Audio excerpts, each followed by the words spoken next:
हाय dear friend, आपके सामने लेकर आ गए हैं बीई सिविल 8 सेम का ये सब्जेक्ट है। ठीक है, और सब्जेक्ट का नाम आप देख सकते हैं harbour and airport engineering. Code भी देख सकते हैं 2180602। This is the code. And हम सभी करने वाले हैं एमसीक्यू क्वेश्चंस, जिसमें पहला चैप्टर है जनरल। ठीक है, जनरल, और वो भी किससे, हार्बर इंजीनियरिंग से रिलेटेड जनरल क्वेश्चंस देखेंगे। टोटल आपका इसमें 14 चैप्टर है। ठीक है, 14 चैप्टर है और 14 वीडियोज़ आपको इसमें मिल जाएंगे, पार्ट 1, पार्ट 2, पार्ट 3, पार्ट 4 करके ऐसे 14 वीडियोज़ आप देख सकते हैं। ठीक है, और इस वीडियो के किसी भी प्लेलिस्ट, किसी भी मतलब वीडियो में मैं डिस्क्रिप्शन बॉक्स में इसका पीडीएफ सेंड कर दूंगा, अटैच कर दूंगा। आप हर वीडियो में डिस्क्रिप्शन में चेक कर लेना किस भी में मैंने ये अपलोड किया है। ठीक है, तो चलिए स्टार्ट कर देते हैं वन बाय वन क्वेश्चंस को। ठीक है, जैसे यहाँ पे पहला क्वेश्चन आप देख रहे हैं, पहला क्वेश्चन क्या बोला है, the navigable water exist on. तो वो होता है इनलैंड लेक पे भी, एस्ट्यूरीज पे भी और बेज पे भी। तो इन सबको इंडिकेट कर रहा है डी ऑप्शन। तो डी ऑप्शन यहाँ पर राइट है। ओके, ऐसे जनरली क्वेश्चन है इस वीडियोज में, आप देखोगे कि जनरल क्वेश्चन ही आपको देखने को मिलेंगे पहला चैप्टर से रिलेटेड। फिर दूसरे चैप्टर को हम देखेंगे। नेक्स्ट आगे आ जाते हैं सेकंड क्वेश्चन। सेकंड क्वेश्चन क्या बोल रहा है, the selection of sources of power required for moving vessels depend on. किसके ऊपर डिपेंड होता है, तो नॉइज़ के ऊपर भी, वाइब्रेशन के ऊपर भी, स्पीड के ऊपर भी। ठीक है, तो इन सब को इंडिकेट कर रहा है ऑल ऑफ द एबो। ठीक है, हो कोई ज़रूरी नहीं कि ऑल ऑफ द एबो लिखा है यहाँ पर तो वो राइट ही हो, तो ये कोई ज़रूरी नहीं है, ये भी पॉइंट ध्यान में रखना। तो यहाँ पर देखिए, कोई भी वेसल है उसका अगर मूव करना है तो उसके लिए पावर जो रिक्वायर होता है वो किसके ऊपर डिपेंड है, तो नॉइज़ भी है, वाइब्रेशन भी है, स्पीड भी है, तीनों के ऊपर डिपेंड है। ओके, तो ये चीज़ें ध्यान में रखेंगे। नेक्स्ट थर्ड नंबर का क्वेश्चन। थर्ड नंबर का क्वेश्चन आपके, India has dash kilometre of inland navigable waterway. ठीक है, dash kilometre inland navigable waterway हैं, तो वो कितना है, तो आपको यहाँ पर पता होगा 14,500 किलोमीटर है। ठीक है, इनलैंड नेविगेबल वाटरवे, वाटरवे में इनलैंड नेविगेबल है। ठीक है, इंडिया के पास, ये पॉइंट ध्यान में रखना, 14,500। नेक्स्ट फोर्थ नंबर का क्वेश्चन देखेंगे। फोर्थ नंबर का क्वेश्चन क्या है, dash is the longest waterway of India. तो कौन सा है, नेशनल वाटरवे 1, 2, 3, 4, 5 कौन सा है। ठीक है, तो यहाँ पर अगर बताएं तो जो लॉन्गेस्ट वाटरवे ऑफ इंडिया है वो नेशनल वाटरवे 1 है। नेशनल वाटरवे 1 जो इंडिया का वाटरवे में सबसे लंबा है, नेशनल वाटरवे 1, ध्यान में रखिएगा। ठीक है, next national waterway 6 run from, कहाँ से कहाँ तक मतलब रन करता है, तो नेशनल वाटरवे जो 6 है वो रन कहाँ से करता है और कहाँ तक करता है, तो वो करता है लखीमपुर टू भंगा करता है, लखीमपुर टू भंगा, ये नेशनल वाटरवे 6 है। इसी तरीके से आप सभी नेशनल वाटरवे 1 है, 2 है, 3 है, 4 है, 5 है, 6 है, तो इन सभी का आप मतलब देख सकते हैं कि कहाँ से कहाँ तक है, याद भी कर सकते हैं, क्योंकि इनमें से यहाँ पर मैं 6 बता रहा हूँ, हो सकता है किसी को 4 पूछ ले, 1 पूछ ले, तो ये चीज़ें याद रहनी चाहिए। चलिए नेक्स्ट क्वेश्चन की तरफ आगे बढ़ते हैं। 6 नंबर का क्वेश्चन। 6 नंबर का क्वेश्चन आपके स्क्रीन पर है, which of the following state is not serve by national waterway 1। जो इसमें से नेशनल वाटरवे 1 में सर्व नहीं करता है तो वो कौन सा स्टेट है, तो यहाँ पर 1 में कौन सा नहीं है वो बताना है, तो वो है आसाम। आसाम 1 में नहीं है, मतलब बिहार भी आ जाता है, झारखंड भी आ जाता है, उत्तर प्रदेश भी आ जाता है। ये वाटरवे जो है नेशनल वाटरवे 1 जो है वो इसमें आते हैं, बाकी आसाम नहीं आता है, तो ये ध्यान में रखेंगे। नेक्स्ट क्वेश्चन की तरफ आगे बढ़ते हैं। 7 क्वेश्चन। 7 क्वेश्चन क्या है, which of the following is not a navigable river in India. इनमें से इंडिया का नेविगेबल रिवर को नहीं बता रहा है, तो कौन सा है, तो वो आपका है विशाखापट्टनम, ध्यान में रखिएगा। ठीक है, विश्वामित्री, सॉरी विशाखापट्टनम बोल रहा था, विश्वामित्री है। ठीक है, विश्वामित्री वो इंडिया में रिवर नेविगेबल नहीं है, नेविगेबल नहीं है, ध्यान रखिएगा। चलिए 8 नंबर का क्वेश्चन देखेंगे। Which state has the highest number of port? कौन सा स्टेट है जिस यहाँ पर हाईएस्ट नंबर ऑफ पोर्ट हैं? तो वो है महाराष्ट्र। महाराष्ट्र के पास हाईएस्ट नंबर ऑफ पोर्ट्स हैं, ये ध्यान में रखेंगे। 9 नंबर का क्वेश्चन बोला है there are dash major port in Gujarat. कितने मेजर पोर्ट है गुजरात में? तो मेजर पोर्ट एक ही है, ठीक है। गुजरात में मेजर पोर्ट जो है वो सिर्फ एक ही है, बाकी सब माइनर पोर्ट हैं। आगे नेक्स्ट 10 नंबर का India has dash major port. India has dash major port मतलब ये ऑल ओवर इंडिया में पूछ रहा, खाली गुजरात में पूछा था तो 1 था। ऑल ओवर इंडिया में कितने हैं? तो वो हैं 12, याद रखेंगे 12 हैं। 12 major port in India. 11 number का क्वेश्चन क्या बोला है? 11 नंबर का क्वेश्चन है कि which of the following state does not have any port. कोई पोर्ट ही नहीं है, ऐसा कौन सा स्टेट है? तो वो स्टेट है उत्तराखंड और झारखंड। ये दोनों के पास कोई भी पोर्ट नहीं है। तो इसको इंडिकेट कौन कर रहा है? सी, ए एंड बी। तो ये सी ऑप्शन राइट होगा, ठीक है, ध्यान में रखेंगे। 12 नंबर देखिए, dash is the biggest container port in India. Dash is the biggest container port in India मतलब कौन सा ऐसा पोर्ट है जो सबसे बिगेस्ट कंटेनर है पोर्ट ऑफ इंडिया? तो वो है नहावा सेवा पोर्ट। नहावा सेवा पोर्ट, ये याद रख सकते हैं। हवा सेवा पोर्ट बोल सकते हैं, एंड साइलेंट होगा, हवा सेवा पोर्ट। ओके, नेक्स्ट 30 नंबर देखिए। 30 number dash port has deepest draft.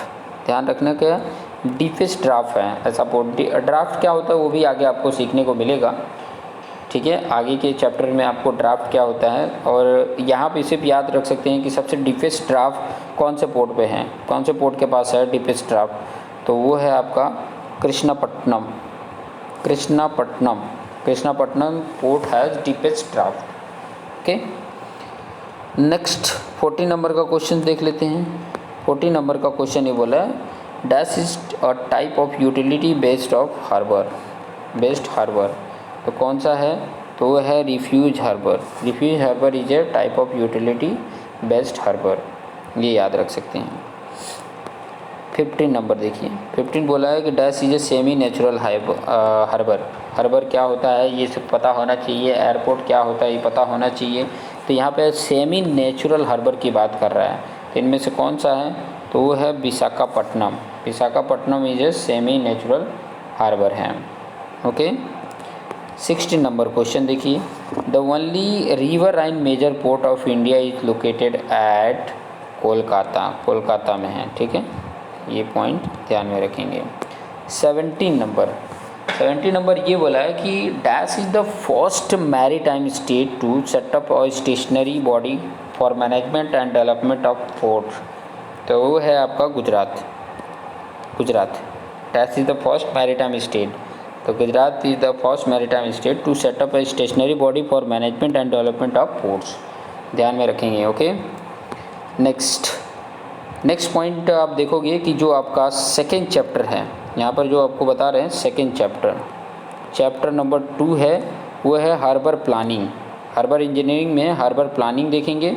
और हार्बर प्लानिंग ये कौन सा है? BE सिविल का एक सब्जेक्ट है जिसका नाम है हार्बर एंड एयरपोर्ट इंजीनियरिंग, ये कोड है, ठीक है।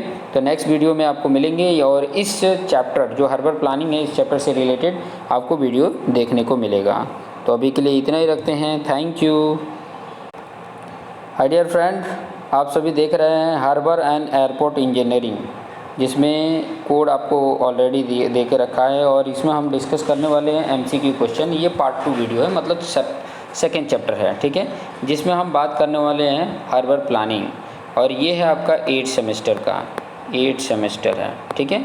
8 सेमेस्टर का ये क्वेश्चंस हम देखने वाले हैं कि कैसे कैसे क्वेश्चंस पूछे जाते हैं। ओके, तो चलिए आगे हम बढ़ते हैं। पहला क्वेश्चंस देखिए यहाँ पे क्या पूछा है। Data on wind temperature and rainfall in India is obtained from. कहाँ से ऑब्टेन होता है? तो ये आपको पता होना चाहिए कि कहाँ से ऑब्टेन होता है। तो वो होता है मेट्रोलॉजिकल डिपार्टमेंट। मेट्रोलॉजिकल डिपार्टमेंट से आपको विंड का डेटा मिल जाएगा, टेम्परेचर का डेटा मिल जाएगा, रेनफॉल का डेटा मिल जाएगा, और कहाँ का? इंडिया का, ठीक है, इंडिया का ये सारा डेटा कहाँ से मिल जाएगा? मेट्रोलॉजिकल डिपार्टमेंट, ये याद रखें, मेट्रोलॉजिकल डिपार्टमेंट से। क्वेश्चन नंबर 2 जो है, beam of vessel means the dash of the vessel. Beam of vessel का मतलब ये होता है कि विड्थ ऑफ वेसल होता है। Beam of vessel means width of vessel होता है। नेक्स्ट क्वेश्चन 3 देख सकते हैं, क्या बोला है? The depth of the keel of the ship below the water level for a particular condition of loading is known as. उसको ही बोला जाता है ड्राफ्ट। जैसे इसके प्रीवियस में एक ड्राफ्ट, डीपेस्ट ड्राफ्ट पूछा था, तो वो कहाँ पे है, तो वो चीज़ें मैंने ऑलरेडी बताया था। यहाँ पर आप देख सकते हैं कि यहाँ पर ड्राफ्ट का डेफिनेशन बोल दिया। क्या बोला? Depth of keel of ship below the water level from a particular condition of loading is known as a draft. इसी को बोला जाता है ड्राफ्ट। ओके, चलिए आगे बढ़ते हैं। 4th नंबर क्वेश्चन देखिए, dash is use for carrying out maintenance work for vessel. तो वो है आपका ड्राई डॉक, उसको बोला जाता है ड्राई डॉक। ये यूज किया जाता है मेंटेनेंस वर्क ऑफ वेसल के लिए, कैरी आउट करने के लिए किया जाता है। आगे एक क्वेश्चन आ जाते हैं 5th नंबर का क्वेश्चन। ये क्या है? प्लिमसॉल मार्क। प्लिमसॉल मार्क होता है या तो load line is mark on the dash of the ship, तो वो होता है हल। ठीक है, क्या होता है? हल, HUL। ठीक है, प्लिमसॉल मार्क या the land load line is mark on the hull of ship. ठीक है, शिप के हल पर ये लोड लाइन मार्क किया जाता है या प्लिमसॉल मार्क होता है, ये ध्यान रखना, हल। ठीक है, शिप का जो हल होता है उस पर ये मार्क होता है, लोड लाइन या प्लिमसॉल। 6 नंबर का क्वेश्चन आपके स्क्रीन पर ये दिख रहा है। ठीक है, तो और क्या कह रहा है? The weight of the ship when built in ship yard including all framing machinery decking, उसको क्या कहा जाता है? तो उसको बोला जाता है लाइट वेट टनेज बोला जाता है, टॉनेज, लाइट वेट टॉनेज बोला जाता है। ओके, इतना आइडिया मिल गया? इतना समझ में आ गया? इतना समझ में आ गया तो आगे बढ़ते हैं। 7 नंबर क्या बोला है कि dash help in determining elevation of the bottom of water body. कौन हेल्प करता है किसको डिटरमाइन करने के लिए? वाटर बॉडी का बॉटम से लेके एलिवेशन कितने हाइट तक है, तो वो कैसे मेजर करते हैं? हाइड्रोग्राफिक चार्ट से, हाइड्रोग्राफिक चार्ट से मेजर करते हैं। तो ये चीज़ें आपको आइडिया मिल गई। 8th नंबर क्वेश्चन पे आ गए हम। 8th नंबर क्या बोल रहा है उसको भी हम देख लेते हैं कि mean sea level adopted by survey of India from reference is located at Mumbai. क्या है? मुंबई। पहले जब इंडिया पाकिस्तान एक जगह होता तो कराची था, लेकिन जब इसे अलग हो गए तब से ये मुंबई हो गया। और आप सभी को पता है मीन सी लेवल हमारा क्या होता है? रेफरेंस पॉइंट होता है, उसी के रेफरेंस से हम मतलब बाकी जगहों का हाइट बताते हैं। ठीक है, मीन सी लेवल आपने पढ़ा होगा, सर्वे में आपने ये सब चीज़ें पढ़ रखा होगा। नेक्स्ट 9 नंबर का क्वेश्चन क्या बोला है कि dash is a refrigerated cargo ship typical use to transport permissible commodities. तो वो है रिफर शिप बोला जाता है उसको। क्या बोला जाता है? Refer ship. ये चीज़ें ध्यान में रखना है, रिफर शिप बोला जाता है। आगे 10 नंबर का क्वेश्चन से आ जाइए। Dash is not the component of harbour. इनमें से कौन सा कंपोनेंट हार्बर का कंपोनेंट नहीं है? तो वो है स्क्वैट। स्क्वैट हार्बर का कंपोनेंट नहीं है। डॉक, जेटी या टर्निंग बेसिन ये है, बट स्क्वैट नहीं है, याद रखेंगे। ओके, नेक्स्ट क्वेश्चन पे आ जाते हैं। 11 नंबर का क्वेश्चन क्या कह रहा है? 11 नंबर का क्वेश्चन ये कह रहा है the weight added to improve the stability of ship when it has discharge its cargo is known as. तो यहाँ पर भी आपको बहुत कुछ अच्छे तरीके से पता चल जा रहा है। क्या बोल रहा है कि the weight added to improve stability of ship की स्टेबिलिटी इम्प्रूव करने के लिए जो वेट ऐड किया जाता है, और कब? When it has discharge its cargo is known as. तो उसको क्या बोला जाता है? तो उसी को बोला जाता है बैलास्ट। उसी को क्या बोला जाता है? बैलास्ट बोला जाता है। ये ध्यान में रख सकते हैं, उसी को बैलास्ट बोला जाता है। 12 नंबर का क्वेश्चन देख सकते हैं। क्या बोला है? Dash is the displacement tonnage minus light weight tonnage. ठीक है। डिस्प्लेसमेंट टनेज में से लाइट वेट टनेज को माइनस कर देते हैं तो क्या मिलता है, डेड वेट टनेज।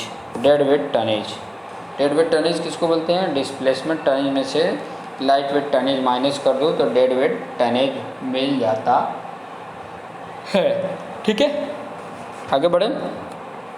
13, अब 13 क्या बोला, the location and extent of break water depends upon the, किसके ऊपर डिपेंड होता है, तो डिपेंड ये होता है minimum size of harbour, direction of wave, configuration of shore line, ये तीनों के ऊपर डिपेंड होता है। इसीलिए ऑल ऑफ द एबो को सहारा लेना पड़ा। ठीक है, ऑल ऑफ द एबो, क्योंकि 3 ऑप्शन हम सिलेक्ट नहीं कर सकते हैं तो उसके लिए कोई एक अलग से ब्यौरा बनाया गया जिसमें ऑल ऑफ द एबो, ऊपर के सभी राइट हैं। ओके, चलिए आगे बढ़ते हैं। 40 नंबर, 40 नंबर का क्वेश्चन आप देख सकते हैं कि dash clearance under the keel is necessary to permit the navigation at the lowest water level when ship are fully loaded, जब शिप फुल्ली लोडेड हो।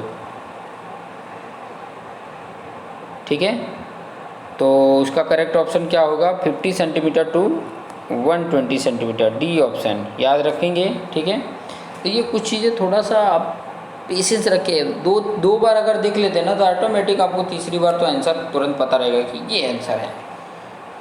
ओके, समझ में आ रहा है।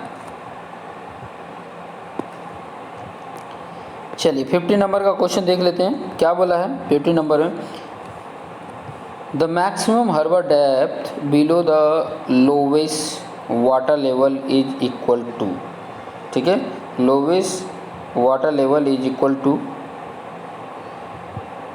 Load drafted plus 150 metre when the bottom is hard, load draft plus 1.8 metre when the bottom is soft, load draft third है plus 1.2 metre when the bottom is soft, fourth load draft plus 1.8 metre when the bottom is hard. तो इसमें कौन सा पहला, दूसरा, तीसरा, चौथा, थोड़ा सा इसमें आपको मैं कैटेगराइज थोड़ा सा कर दूं कि ये फर्स्ट वाला है यहाँ तक है, सेकंड वाला यहाँ तक है, थर्ड वाला यहाँ तक है, फोर्थ वाला यहाँ तक है। ठीक है, तो इस तरीके से है। तो आपका इसमें से कौन सा बोला है कि lowest water level is equal to, lowest water level is equal to, कौन कौन सा लोवेस्ट वाटर लेवल है, तो थर्ड एंड फोर्थ बता रहा है, करेक्ट हैं third and fourth.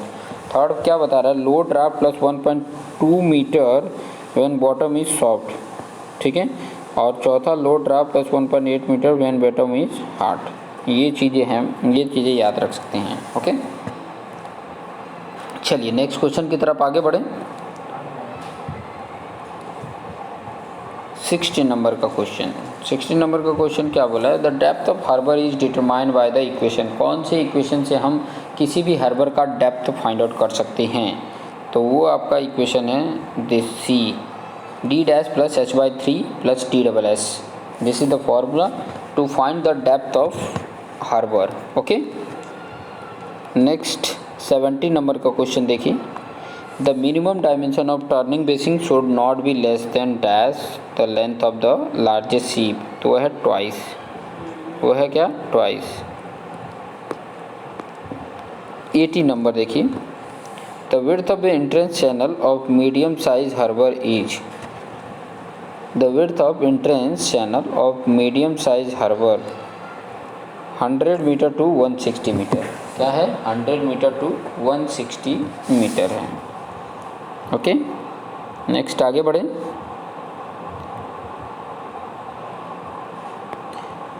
Nineteen number का क्वेश्चन देखेंगे तो आपको पता चलेगा, the Stevenson equation use to determine approximate wave height with in the harbour is applicable to distance of dash from the entrance and where the harbour is well protected by a vertical sea wall 15। ठीक है, distance of 15, ये याद रखेंगे। 20 assertion से reason से related होता है, ये ईएससी में इसी तरीके से भी क्वेश्चंस आने लगे हैं, और वहाँ पर अगर आपको मैं बताऊँ तो ये ऑप्शन दिया नहीं रहता है, ऑलरेडी आपके इंस्ट्रक्शन में पहले दे दिया गया रहता है, ये इंस्ट्रक्शन में दे दिया गया रहता है। ऑप्शन दिया नहीं रहता है। ये ऑप्शन में आपको ऑलरेडी ये क्वेश्चन के हिसाब से आपको डायरेक्ट आंसर लिखने होते थे। क्वेश्चन के हिसाब से डायरेक्ट आंसर क्या होते थे, लिखने पड़ते थे। ओके, तो यहाँ पर आप ये ऑप्शन देख के आपको अंदाज़ा मिल जाएगा, ठीक है, कि वहाँ पर अगर असर्शंस और रीजन से रिलेटेड क्वेश्चन आते हैं तो आप option A B C D जो भी हो, जो यहाँ पर कंडीशन दिया वो चीज़ें आप सेट कर सकते हैं। तो यहाँ पर देखिए असर्शंस बोला है कि जो डेप्थ और width required at the entrance to a harbour are more than those required in a channel. जो चैनल के लिए रिक्वायर होते हैं उससे ज़्यादा होता है, सही बात है।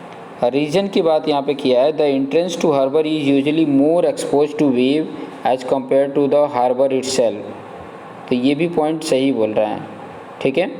तो और एक और पॉइंट आप यहाँ पे देख सकते हो कि यहाँ पर जब एंट्रेंस की बात कर रहा है तो यहाँ पर भी एंट्रेंस को ही एक्सप्लेन कर रहा है, ठीक है। तो ये उसका करेक्ट एक्सप्लेनेशन भी होता है। तो यहाँ पर ऑप्शन क्या हो जाता है, ए। ओके, चलिए नेक्स्ट क्वेश्चन की तरफ आगे बढ़े। 21 नंबर का क्वेश्चन देख सकते हैं। The height of a ship's side between the water line and the deck is known as a. तो यहाँ पर जो the height of the ship side की बात की है, between water line and deck is known as, उसको बोला जाता है फ्री बोर्ड बोला जाता है। क्या बोला जाता है, फ्री बोर्ड, फ्री बोर्ड बोला जाता है। आगे 22 नंबर देखिए। 22 नंबर क्या बोला है, DWL स्टैंड फॉर। तो ये होता है design water line, design water line, DWL को बोला जाता है डिज़ाइन वाटर लाइन। 23 नंबर का question, mid ship is the horizontal point half way between. किसके हाफ वे बिटवीन होता है, तो वो होता है forward perpendicular and after perpendicular. Forward perpendicular और एंड आफ्टर परपेंडिकुलर के बीच का होता है। आगे बढ़ें। 24 DWT, वहाँ पर DWL था, यहाँ पे DWT है, तो कोई फ़र्क नहीं, यहाँ पे टनेज आ जाता है, बाकी सब तो वही है, ठीक है। तो डेड वेट टनेज होता है, सॉरी वहाँ पर डिज़ाइन वाटर लेवल था, यहाँ पर डेड वेट टनेज है। ओके, डेड वेट टनेज याद रखेंगे, डेड वेट टनेज, DWT को डेड वेट टनेज बोला जाता है। डिज़ाइन वाटर टनेज मत बोल देना, ठीक है, ये ध्यान में रखना, डेड वेट टनेज बोलते हैं। चलिए आगे देख लेते हैं। 25 नंबर का क्वेश्चन क्या बोला, a ship striking the dock wall at an angle of dash generally produce maximum impact. तो 10 डिग्री पे मैक्सिमम इम्पैक्ट करेगा, 10 डिग्री पे मैक्सिमम इम्पैक्ट करेगा। 26 बोला, the size of a single standard dash long container use as an indication for container ship size और capacity. तो है 20 feet. 20 feet long container ये use as a indication for container ship size for capacity. 27 देख लीजिए, the dash of ship at any particular draft is the ratio of the volume of displacement at that draft to the volume of a rectangular box having the same overall length, width and depth. तो है block coefficient, तो बोला जाता है block coefficient, ठीक है, block coefficient. चलिए आगे बढ़ते हैं। 28 नंबर का क्वेश्चन यहाँ पर देखेंगे, the most common case of ship berthing का द कॉमन, सबसे मोस्ट कॉमन केस बोल सकते हैं शिप का, तो वो है आपका एंडिंग बर्थिंग और डॉल्फिन बर्थिंग, ये दोनों आ जाता है। जो इसको इंडिकेट कर रहा है बी ऑप्शन, एंड बर्थिंग और डॉल्फिन बर्थिंग, ये दोनों यहाँ पर करेक्ट ऑप्शन आ जाते हैं। ओके, समझ में आ गया होगा। 29 नंबर का क्वेश्चन यहाँ पर देखेंगे, क्या बोला है, the dash is the side of vessel which is to the dash of an observer aboard the vessel and the dash is the side of vessel which is to the dash of an observer when facing forward towards the direction and vehicle is heading. तो इसका correct option है port side, left stand board और right. ये attach करके और set करके आप एक बार 2 बार रीड कर लेंगे तो आपको आइडिया मिल जाएगा कि यहाँ पे क्या कहना चाहता है, ठीक है। जब यहाँ पुट करेंगे तभी आपको आइडिया मिलेगा। ओके, चलिए नेक्स्ट क्वेश्चन 30 नंबर का क्वेश्चन देखिए, the line where the hull meets the water surface is called, the line where hull meets the water surface is called water line बोलते हैं। क्या बोलते हैं? Water line. नेक्स्ट 31 नंबर का question बोल रहा है a harbour is a place where, कहाँ पे हार्बर प्लेस कर सकते हैं? तो यहाँ पर ऑप्शन में आप डी देख रहे हैं, मतलब ऑल ऑफ द वो बता रहे हैं, मतलब ऊपर के आपको सब चेक करने पड़ेंगे। क्या बोला है? Ships get shelter and protection against destructive force due to sea waves. And दूसरा बोला है facility are provided for receiving cargo and passenger, सही बात है। Buildings are constructed for more commercial purpose, ये भी सही है। तो इन तीनों को करेक्ट कौन बता रहा है? D option. तो इस तरीके से आप इसको ध्यान से याद रख सकते हैं। बहुत सारे इंपॉर्टेंट पॉइंट यहाँ पर शो कर रहा है। और नेक्स्ट वीडियोज़ में हम आपको बताएंगे कि नेचुरल फेनामेना के बारे में, हार्बर इंजीनियरिंग का नेचुरल फेनामेना। नेक्स्ट वीडियो में मिलेंगे, तो अभी के लिए देखते रहिए और अपने दो दोस्त मित्र उनको शेयर कर लीजिए, ठीक है। वीडियो अच्छा लगे तो लाइक करना ना भूलें। सो आज के लिए इतना रखते हैं। Thank you. डियर फ्रेंड, आप सभी देख रहे हैं हार्बर एंड एयरपोर्ट इंजीनियरिंग के MCQ क्वेश्चन, और ये है आपका 8 सेमेस्टर, ठीक है, 8 सेम सिविल, ठीक है, 8 सेम सिविल की बात कर रहे हैं। और आज इस वीडियो में हम देखने वाले हैं हार्बर इंजीनियरिंग का नेचुरल फेनामेना, ठीक है, नेचुरल फेनामेना हम देखने वाले हैं।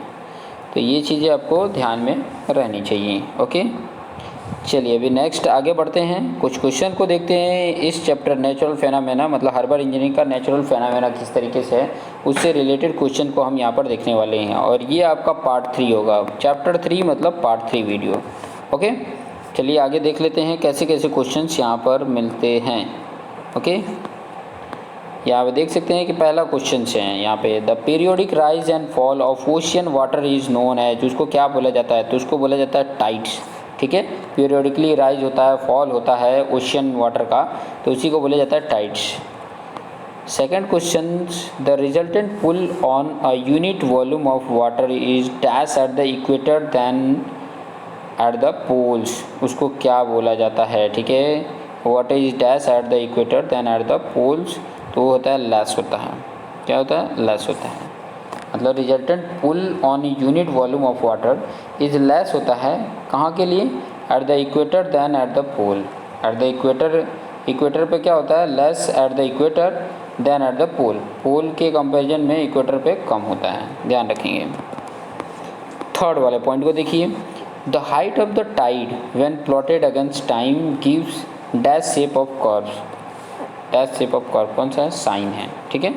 क्या है? साइन। साइन का जो कर्व होता है वो चीज़ें हैं, साइन का जो कर्व होता है वो उस तरीके का इसका शेप ऑफ कर्व होता है, तो ध्यान में रखेंगे साइन का। नेक्स्ट फोर्थ नंबर, ठीक है, फोर्थ नंबर देख सकते हैं, the average interval between successive high tides is, तो एवरेज इंटरवल कितना होता है सक्सेसिव हाई टाइड्स का? तो वो होता है 12 आवर्स 25 मिनट, 12 आवर्स 25 मिनट ये होता है। आगे फिर क्वेश्चन पे चलते हैं। Fifth number, generally there are dash high tides and low tides every lunar day, कितने हाई टाइड्स होते हैं, कितने लो टाइड्स होते हैं एवरी लूनर डे में? तो वो होता है 2 होता है, 2 हाई टाइड्स होते हैं और 2 लो टाइड्स होते हैं एवरी लूनर डे में। 6 नंबर में, lunar day is dash then a solar day, तो लूनर डे जो होता है वो होता है लॉन्गर। लूनर डे क्या होता है? लॉन्गर होता है सोलर डे से, सोलर डे के कंपैरिजन में लूनर डे लॉन्गर होता है। 7 बोला है, the radio between the sun's attraction force to the moon's attraction force is, कितना होता है? तो वो होता है 0.46, ठीक है। सन्स अट्रैक्शन फोर्स और मून अट्रैक्शन फोर्स का रेशियो जो होता है वो होता है 0.46। 8 नंबर देखिए, the time taken by moon to make a complete revolution around the earth is referred to as, तो मून जो अर्थ के चारों तरफ चक्कर लगाता है, ठीक है, the time taken by moon to make a complete revolution, ये डे में टाइम बता रहा है, revolution around the earth is referred to as, तो उसको क्या बोला जाता है? तो उसी को लूनर डे बोला जाता है, उसको क्या बोला जाता है? Lunar day. और टाइम कितना लगता है वो चीज़ें भी आपको पता होना चाहिए, वो भी आगे क्वेश्चन हैं, वो भी आपको क्वेश्चन देखने को मिलेगा। जैसे यहाँ पर दे दिया है, the time taken by moon to make complete revolution around the earth, तो वो होता है आपका 24 आवर्स 50 मिनट, 24 आवर्स 50 मिनट होता है। आगे के क्वेश्चंस देख लेते हैं। 10 नंबर क्या बोला, the difference in height between high water and low water of tide station is, तो उसको क्या बोला जाता है, तो उसको बोला जाता है टाइडल रेंज। क्या बोला जाता है, टाइडल रेंज बोला जाता है। 11 नंबर का क्वेश्चन देखिए, the tide which occur twice each lunar day are known as, twice each lunar day, उस टाइड को क्या बोला जाता है, तो उसको बोला जाता है semi diurnal tide, semi diurnal tide बोला जाता है। 12 नंबर देखिए, the high crested wave cause by the rush of flood tide of a river are known as tidal bores बोला जाता है। क्या बोला जाता है, टाइडल बोर्स, टाइडल बोर्स बोला जाता है। 30 number, the lowest tide of the month is known as, lowest tide of the month is known as, उसको क्या बोला जाता है, तो उसको बोला जाता है neap tide, neap tide. The lowest tide of the month is known as a neap tide. 14, the world first tidal power plant was establish in, world में first tidal power plant establish किया गया था, वो कहाँ पे, France में किया गया था। कहाँ पर, फ्रांस में किया गया था। ये चीज़ें ध्यान में रखेंगे। 15 number, the world biggest tidal power plant is located, world में सबसे बड़ा टाइडल पावर प्लांट जो है वो कहाँ पर है, साउथ कोरिया में है। साउथ कोरिया में वर्ल्ड का सबसे बड़ा टाइडल पावर प्लांट है साउथ कोरिया में, और पहला फ्रांस में इस्टेब्लिश किया गया था। 16 नंबर देखेंगे, in India highest tidal range is observe along the coast line of, in India highest tidal range is observe along the coast line of Gujarat. ध्यान में रखेंगे, इंडिया में हाईएस्ट टाइडल रेंज जो ऑब्जर्व किया गया है वो अलोंग द कौन से कोस्ट लाइन पे, गुजरात के कोस्ट लाइन पे। 70 नंबर देखेंगे, इन maritime works speed of wind is express in, किस में एक्सप्रेस किया जाता है, तो नॉट्स में किया जाता है। नॉट्स का मतलब यूनिट क्या होता है, नॉट्स का यूनिट जो होता है किलोमीटर पर आवर होता है, लेकिन जो मेजर किया जाता है work speed of wind in maritime works, speed of wind is express, wind का जो स्पीड लिया जाता है वो नॉट्स में लिया जाता है। ठीक है, ये ध्यान में रखेंगे।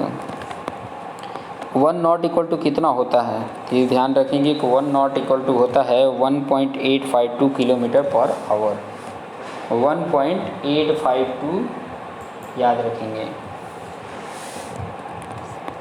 90 नंबर बोला है, potential is the sum of dash, तो वो होता है elevation, pressure head, velocity head. C option, elevation plus pressure head plus velocity head को ही बोला जाता है पोटेंशियल। ठीक है, पोटेंशियल किसको बोला जाता है, elevation plus pressure head plus velocity head. 20 number का क्वेश्चन देखिए, wind speed over the sea is taken as dash of that at a height of 600 metre, तो 600 मीटर किसके लिए बोला है, थोड़ा सा ध्यान से इसको समझेंगे नहीं तो आपको समझ में आएगा। विंड स्पीड ओवर द सी की बात कर रहा है, ओवर द सी। ठीक है, तो as dash of that height of the 600 metre, तो 600 मीटर का कितना होता है, तो वो होता है 2/3 of the that of a height of 6 metre, ये ध्यान में रखेंगे। नेक्स्ट 21 बोला है कि wind over the land is taken as of that of height of 600 metre, तो वो होता है 1/3, याद रखेंगे 1/3। ओके। 22 बोला है gradient speed of wind speed at a height of about 600 metre, सीधा 600 मीटर का ही तो लेते हैं, तो ये राइट हो जाएगा। 23 बोला है the dash is an empirical measure that relate wind speed to observe condition to sea और लैंड। ठीक है, सी और एंड लैंड की बात कर रहा है, तो वो बताता है ब्यूफोर्ट स्केल। ठीक है। 24 Beaufort scale consisted of dash different degree of wind strength, तो वो है 13 different degree of wind strength. ठीक है। 25 नंबर का क्वेश्चन ये कह रहा है कि which of the following Beaufort scale number represent a violent storm, तो ये जो नंबर बताएगा वायलेंट स्टॉर्म का वो है 11 बताएगा कि जो स्टॉर्म है वो मतलब जो तूफ़ान है वो बहुत ही वायलेंट है। ठीक है, तो ये ब्यूफोर्ट स्केल नंबर जो 11 है वो रिप्रेजेंट करता है। 26 देख सकते हैं कि what does Beaufort scale number 9 represent.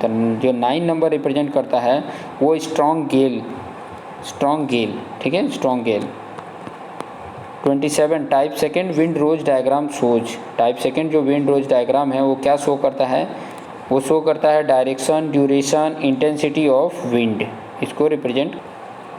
तो ये चीज़ें आपको पता चल गई होगी कि जो टाइप सेकेंड विंड रोज डायग्राम बताता है वो डायरेक्शन बताता है, ड्यूरेशन बताता है एंड इंटेंसिटी ऑफ विंड को शो करता है। नेक्स्ट टाइप फर्स्ट जो विंड रोज डायग्राम है वो क्या बताता है, तो वो आपका सिर्फ डायरेक्शन और ड्यूरेशन ऑफ विंड बताता है, direction and duration of wind बताता है, ठीक है, type 1। 29 oscillation and translation are the type of, किसके टाइप हैं, ऑसिलेशन है या ट्रांसलेशन है, ये किसके टाइप हैं, तो ये वेव्स के टाइप हैं, वेव्स, ये ध्यान में रखेंगे, वेव्स के टाइप हैं। 30 नंबर में अगर आप देखेंगे तो as the wave travel away from their generating area the wave height dash and wave length period dash. तो वे जो हाइट होता है वो क्या होता है, द वेव हाइट जो होता है किसके लिए, wave travels from their generating area sea waves travel करता है। तो वेव हाइट क्या होता है, पहले वेव हाइट को पूछा, फिर वेव लेंथ पीरियड पूछा है। तो वेव हाइट जो करता है वो डिक्रीज होता है, डिक्रीज होगा और फिर वेव लेंथ पीरियड इंक्रीज करेगा, ठीक है, ये ध्यान में रखेंगे। नेक्स्ट 31 नंबर ये है कि when the wave reaches shallow water where the depth is equal to about dash it will usually break. तो ब्रेक हो जाता है तो 1.25 H ये याद कर सकते हैं। नेक्स्ट 32 नंबर का क्वेश्चन ये बोला है कि in deep water each particle of water on the wave surface describe, क्या डिस्क्राइब करता है, in deep water each particle of water on the wave surface describe, surface उसका सरफेस क्या डिस्क्राइब करता है, सर्कल डिस्क्राइब करता है, क्या डिस्क्राइब करता है, सर्कल, एक सर्कल का, ठीक है। 33 नंबर बोला है कि Stevenson has develop an approximate relationship between wave height and fetch F, this is express as, तो उसको किस तरीके से एक्सप्रेस किया गया है, तो वो है h equal to 0.34 f raise to power 1/2, ठीक है, f रेज टू पावर 1/2 बोले, या तो ऐसे भी हम लिख सकते हैं 0.34 रूट f, ऐसे भी करके लिखा आ सकता है, तो ये वाला करेक्ट आंसर हो जाएगा, ये ध्यान में रखना, ठीक है। किसके बीच का रिलेशन बता रहा है, जो आपका वेव हाइट है और फीच है, ठीक है, फीच। अब फीच क्या होता है ये चीज़ें आप लोग ढूंढ सकते हैं, फीच आप मुझे ढूंढ के और कमेंट करके बता सकते हैं कि फीच क्या होता है, ठीक है, फीच क्या होता है वो चीज़ें बता सकते हैं। चलिए आगे बढ़ें। Fourth, if d is the depth of water and L is the wavelength, then identify the correct option for deep water wave. deep water wave के लिए करेक्ट ऑप्शन क्या होगा, तो यहाँ पर जो करेक्ट ऑप्शन है वो है ए, d is greater than L/2, d जो होगा वो ग्रेटर देन L/2, मतलब उसके आधे से ज़्यादा होगा, L के वैल्यू के आधे से ज़्यादा होगा, ओके। चलिए नेक्स्ट देख लेते हैं। 35 नंबर का क्वेश्चन क्या कह रहा है, waves are generated by dash, किस तरीके से जनरेट होता है, तो आप यहाँ देख सकते हैं कि all of the above right बता रहा है, इसका मतलब ऊपर जो दिए हैं उनके द्वारा ही वेव्स जनरेट होता है, जैसे कि एक्सप्लोजन के द्वारा वेव जनरेट हो जाएगा, अर्थक्वेक के द्वारा, और transfer of energy from air moving over the water surface उसके द्वारा। तो ये करेक्ट ऑप्शन बता रहा है, मतलब ऊपर के तीनों करेक्ट ऑप्शन हैं, ठीक है, किसके लिए, वेव जनरेटिंग के लिए। 36 नंबर का क्वेश्चन देख सकते हैं, the distance between two successive waves crest is called, wave crest successive बताना है, तो यहाँ पर जो हैं वो है वेवलेंथ, ठीक है। The distance between two successive wave crest is called है, जो उसी को बोला जाता है वेवलेंथ। जैसे कि मतलब मैं यहाँ पर डायग्राम देख के भी बता सकता हूँ, इस तरीके का है, इस तरीके का आपका डायग्राम, इस तरीके से आपने देखा होगा, इस तरीके का वेव का डायग्राम होता है, ठीक है। तो सक्सेसिव मतलब ये पॉइंट, ठीक है। मैं यहाँ पर कलर अगर थोड़ा सा चेंज कर दूँ कलर, तो यहाँ पर देख सकते हैं ये वाला पॉइंट और ये वाला पॉइंट, ठीक है। इन दोनों पॉइंट के बीच का ये जो डिस्टेंस होता है ना, इस डिस्टेंस को ही बोला जाता है वेवलेंथ लैम्डा। लैम्डा से इंडिकेट करते हैं। ओके, तो ये चीज़ें ध्यान में रख सकते हैं वेवलेंथ का। ओके, 37 नंबर का क्वेश्चन देखिए। 37 नंबर का क्वेश्चन क्या बोल रहा है। अच्छा, थोड़ा सा मैं चेंज कर देता हूँ, पहले तो कलर चेंज कर देता हूँ, जो पहले था वही रख देता हूँ। ठीक है, ओके। अभी यहाँ पर क्वेश्चन क्या बोला है, the straight line stretch of open water available for wave growth without the interruption of land is called. उसको क्या बोला जाता है, तो उसी को फेच बोला जाता है। फेच आपने देखा था, फेच आपने देखा, लेकिन यहाँ पर उसका डेफिनेशन अभी आपको पता चल गया। क्या बोला है, द स्ट्रेट लाइन स्ट्रेच, जो स्ट्रेट लाइन है stretch of open water available for wave growth without the interruption of land is called as a fetch. उसी को क्या बोला जाता है, फेच बोला जाता है। तो थोड़ा सा इसको और अच्छे तरीके से सर्च करके ढूंढ लेना, आपको फेच समझ में आ जाएगा। 38 क्या बोला है, अ very long standing wave on a large but limited body of water is called. उसको क्या बोला जाता है, तो उसको सीच बोला जाता है। सीच बोला जाता है। क्या बोला जाता है, seiche. A very long standing wave on a large but limited body of water is called seiche. 39 देख सकते हैं, the process of movement and deposition of sand in a zigzag line in the approximate of coast is known as. तो उसको बोला जाता है littoral drift. Littoral drift बोला जाता है। ठीक है, लिटोरल ड्रिफ्ट बोला जाता है। 40 नंबर का क्वेश्चन को देखेंगे तो क्या बोला है, reflected wave collide back with the incoming incident waves and forms a standing wave is known as. तो उसको बोला जाता है क्लैपोटिस। क्लैपोटिस बोला जाता है। कुछ चीज़ें थोड़ा बहुत तो 2-3 बार इसको रीड करेंगे ना तो ऑटोमेटिक दिमाग में बैठ जाएगा। 2-3 बार तो थोड़ा रीड करना पड़ेगा ताकि आपको आइडिया मिल जाए। सुन के भी याद हो जाएगा, लेकिन 2-3 बार आपको देखना पड़ेगा। जैसे कि कल मेरा एग्ज़ाम है तो 2-3 बार मैं इसको देख लूँ कि ताकि मेरे दिमाग में बैठ जाए। ऐसे ऐसे क्वेश्चन है तो आप फटाफट वहाँ पर सिलेक्ट करते जाओगे, आपको ढूंढने के लिए समय नहीं मिलेगा। आप कहीं इधर से सोचने जाओगे, कहीं सर्च करने जाओगे तो जल्दी सर्च से भी मिलता नहीं है क्वेश्चन। तो बेटर ये ऑप्शन रहेगा कि 2-3 बार वीडियोज़ को देख लो, आपको ऑटोमेटिक आइडिया मिल जाएगा। नेक्स्ट 41 देख सकते हो। 41 नंबर का question, the wave force can be in the form of. The wave force can be in the form of, किस फॉर्म में होते हैं वेव फोर्स, तो वो जो फॉर्म में होते हैं आप देखेंगे कि हाइड्रोस्टैटिक प्रेशर के फॉर्म में होंगे, इम्पल्स ऑफ जेट होंगे, विस्कस ड्रैग होगा। इन सबको इंडिकेट कर रहा है डी ऑप्शन, ये आपका राइट होगा। ठीक है, तो ये चीज़ें आपको ध्यान में रहना चाहिए। ओके, आगे बढ़ते हैं। 42 नंबर का क्वेश्चन क्या बोला, द वेव ब्रेक और बिकम अनस्टेबल। जो वेव है वो ब्रेक हो जाता है और क्या हो जाता है, या तो बिकम अनस्टेबल हो जाता है when the wave height approaches dash of the wave length. Dash of the wave length, wave length का कितना मतलब अप्रोचेज हाइट हो जाता है, तो वो है 1/7 ऑफ द वेव लेंथ। अगर हाइट इतना हो गया तो वो क्या हो जाता है, अनस्टेबल हो जाता है। ठीक है, लेंथ जो वेव लेंथ है उसका 1/7 जितना अगर हाइट हो गया वेव का तो वो हो जाता है वेव ब्रेक्स हो जाता है। उसी को वेव ब्रेक्स बोलते हैं, या तो बिकम्स अनस्टेबल हो जाता है। 43 नंबर का क्वेश्चन यहाँ पे देख सकते हैं, द सिग्निफिकेंट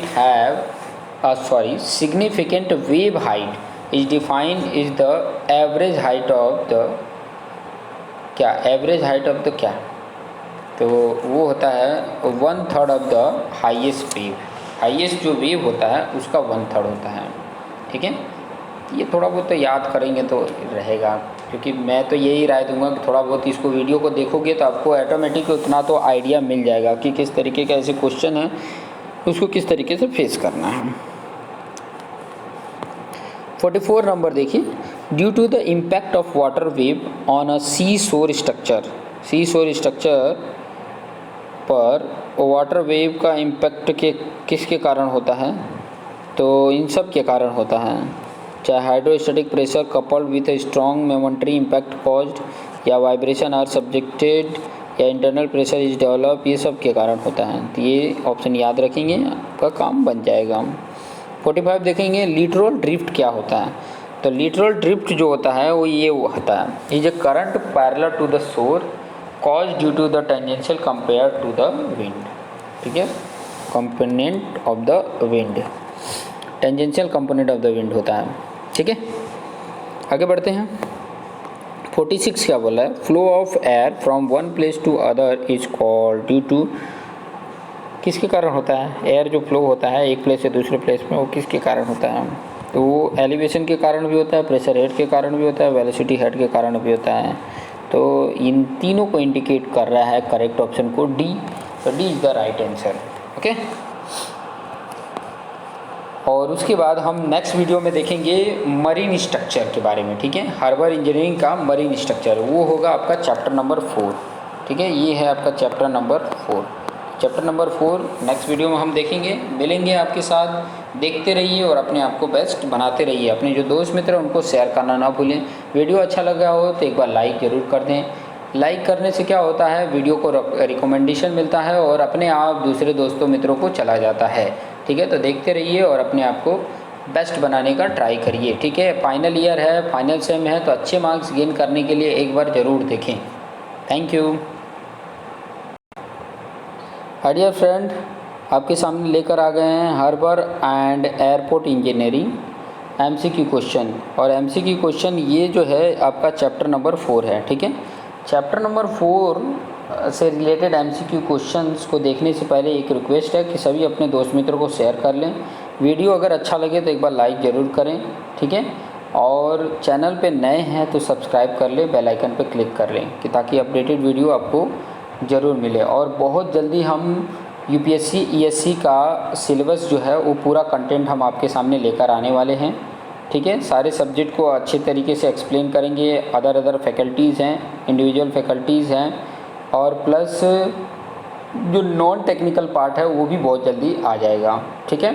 तो अगर आप डिग्री कर लिए हैं और ईएससी का प्रिपरेशन करना चाहते हैं तो ज़रूर एक बार कमेंट करके बताना, ठीक है। तो चलिए आगे नेक्स्ट आप देखते हैं, आगे के क्वेश्चन को हम देख लेते हैं कि कैसे कैसे डिफरेंट क्वेश्चंस हैं।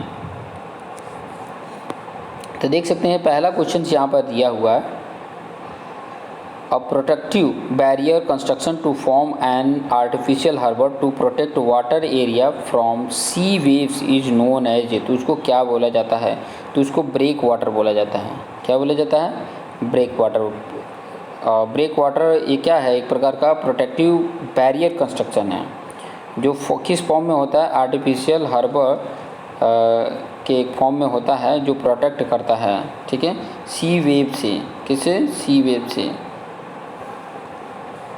Next question, a marine structure for mooring और tying of vessel loading and unloading cargo और एम्बार्किंग या disembarking passenger is known as, तो उसको बोला जाता है डॉक।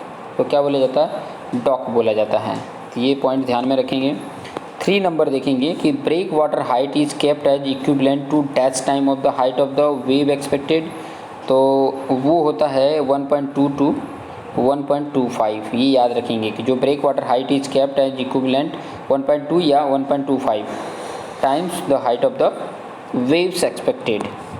4th नंबर अगर आप देखेंगे कि in deep water the slope for which the armour unit are figure should extend to a depth of dash below high water level, तो वो होता है 1.5 into wave height, 1.5 into wave height. ये याद रख सकते हैं, 1.5 into wave height. 5th number के क्वेश्चन पे आ जाते हैं। 5th क्या बोला है, in deep water the weight of armour unit in the secondary cover layer below 1.5 depth should be dash of the weight of armour unit in the primary cover layer, primary cover layer, तो वो है first 1/15, 1/15। 6 number देखिए, in which method of mound construction a series of piles is driven at a regular interval of 4.5 metre to 6 metre, तो वो है आपका स्टैगिंग method, स्टैगिंग method के द्वारा ये करते हैं। 7 नंबर देख सकते हैं, which of the following breakwater gives provision to change the shape of basin if required, change the shape of basin if required, तो वो क्या है, उसको बोला जाता है floating type breakwater, floating type breakwater, ठीक है। फ्लोटिंग टाइप ब्रेक वाटर क्या कर देता है, एक प्रोविज़न देता है कि वो बेसिन का शेप चेंज कर सकें इसके लिए रिक्वायर होता है floating type break water.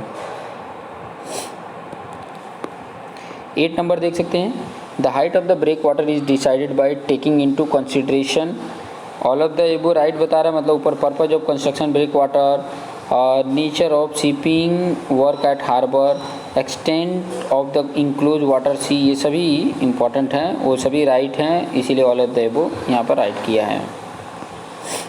9 number देख सकते हैं कि कौन सा मेथड मोस्ट सूटेबल होता है किसके लिए, ब्रेक वाटर टाइप वॉल के कंस्ट्रक्शन के लिए, तो वो होता है स्टैगिंग मेथड, स्टैगिंग मेथड होता है, ठीक है। 10 नंबर बोल रहा है कि a narrow structure projecting from the shore into water with berth of on or both side and some time at the end also known as, तो उसको बोला जाता है जेटी, ठीक है, इसको क्या बोला जाता है, जेटी बोला जाता है, ध्यान में रखेंगे। 11 नंबर देखिए, the structure which are built perpendicular or oblique to the shore of a river or sea, river या सी के, ठीक है, तो उसको बोला जाता है क्या, तो उसको पायर बोला जाता है, क्या बोला जाता है, पियर बोला जाता है, pier. Next, in a trestle pier the substructure is dash and the pier floor is of the dash, तो उसको एक को फ्रेम स्ट्रक्चर बोला जाता है। The trestle pier structure substructure is frame structure and the pier floor is of timber, ये याद रखेंगे। 30 नंबर देखेंगे, the water depth at the pier should provide a minimum dash clearance under the keel off fully loaded ship with provision for an abnormally low tide, तो वो होता है कितना, 300 mm, याद रख सकते हैं 300 mm, 300 mm है, not centimetre, not metre, not feet, ठीक है, 300 mm, ओके। नेक्स्ट आगे बढ़ते हैं। 14, the structure constructed at a tip of breakwater to clearly demarcate the approaches channel is called, उसको क्या बोला जाता है, पियर हेड बोला जाता है, पियर हेड, पियर हेड याद रख सकते हैं। The marine structure constructed in the form of closely space piles use for mooring vessel is called, उसको बोला जाता है डॉल्फिन, क्या बोला जाता है, dolphin. The breasting and mooring are the type of dolphin होता है, तो क्या बोलते हैं, dolphin. Breasting and mooring are the type of dolphins, okay. 17 बोल रहा है, the water area between the two adjacent pier is called, slip बोलते हैं। The water area between two adjacent pier, two adjacent pier के बीच का area, जो water area होता है उसको स्लीप बोला जाता है। 18 बोल सकते हैं, the width of slip between pier should be at least dash time, कितना टाइम होता है, तो वो होता है 3 to 4 times the beam of the largest ship to be accommodate. 19 देख सकते हैं, moles are preferred to trestles when water depth is less than 3 metre, ठीक है, less than 3 metre. 20 number, the height of mole should not exceed, the height of mole should not exceed, कितना से ज़्यादा नहीं होना चाहिए मोल का हाइट, तो वो है 8 मीटर, 8 मीटर से ज़्यादा नहीं होना चाहिए। 21 में देख सकते हैं, the landing place in the form of walls built near shore for vessel to berth are known as, उसको वाफ्स बोला जाता है, वाफ्स, ठीक है, सी ऑप्शन, वाफ्स बोला जाता है। 22 नंबर का क्वेश्चन देखिए, wharfs are adopted at a place where depth of dash is available for the ship to berth where 10 metre to 12 metre, 10 metre to 12 metre is available for the ship to berth. The level of wharfs should be above the high water level, the level of वाफ्स should be above the high water level। 24 बोला है कि वाफ्स along or parallel to the shore are generally called, उसको क्या बोला जाता है, तो उसको क्वेज बोला जाता है, क्वेज, क्या बोला जाता है, क्वेज बोला जाता है। 25 देखेंगे, इन लॉन्ग क्वे walls expansions joint at every dash are necessary 20 metre है, क्या होता है 20 मीटर आर नेसेसरी, ठीक है 20 metre are necessary. To prevent dock walls from getting hit by ships, cushions are provided permanently with dock wall which are known as, तो इसको क्या बोला जाता है, फेंडर्स बोला जाता है। क्या बोला जाता है, फेंडर्स, फेंडर्स बोला जाता है। 27 देख सकते हैं, timber pile fender are driven at 3 metre to 5 metre interval on basic side of query wall.